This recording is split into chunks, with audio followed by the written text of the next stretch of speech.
小心地滑，慎防跌倒。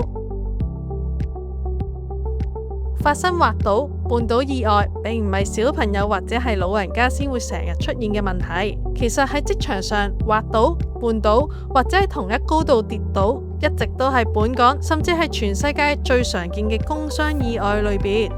而香港喺2012年至2021年期間，喺呢個類別嘅意外比率更加係全世界最高。每10000名嘅員工就有20至29人因為呢個原因受傷。相比起新加坡、台灣、美加、澳洲等地區數字高好多。另外，隨住工作人口老化，有機會產生更多問題，例如受傷之後，僱員恢復時間需要更長，無論係對僱員定僱主，亦都會帶嚟好大嘅影響。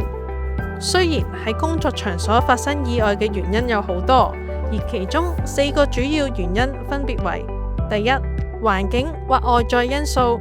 第二，人為或者內在因素；第三，工作相關因素；第四，管理因素。以下列出部分例子作為參考。一、環境或外在因素，工作地面不平或損壞，存在障礙物，天氣潮濕，落雨，遍佈落葉，令到地面較滑，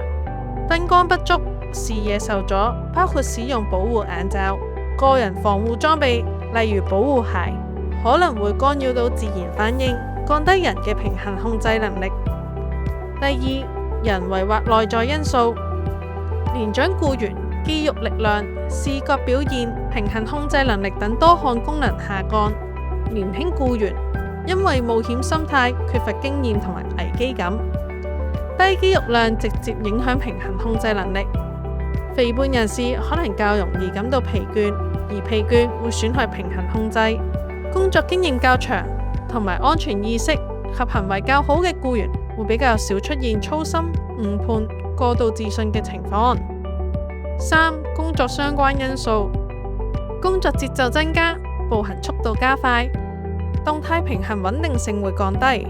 擺臂動作可以穩定步態，但當搬運寵物唔能夠自然擺動手臂嘅時候，步態嘅穩定性會被干擾。四、管理因素，長時間工作、輪班安排不當、生產壓力等，會加劇員工嘅工作疲勞、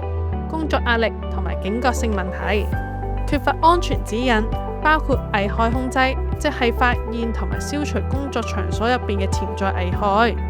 惡劣天氣安排、與員工嘅安全措施溝通等。喺僱員自身方面呢，我哋最能夠控制嘅因素就係我哋嘅內在因素。我哋可以透過改善生活習慣，包括恆常運動、飲食管理、戒煙戒酒、調節作息時間，保持心境開朗，唔單止可以減低喺工作場所所發生嘅各樣事故嘅機會，最重要嘅係可以令自己有一個更好嘅體魄、更好嘅心情嚟享受生活。歡迎各位成為黃大仙地區康健中心會員，參加唔同嘅健康推廣活動。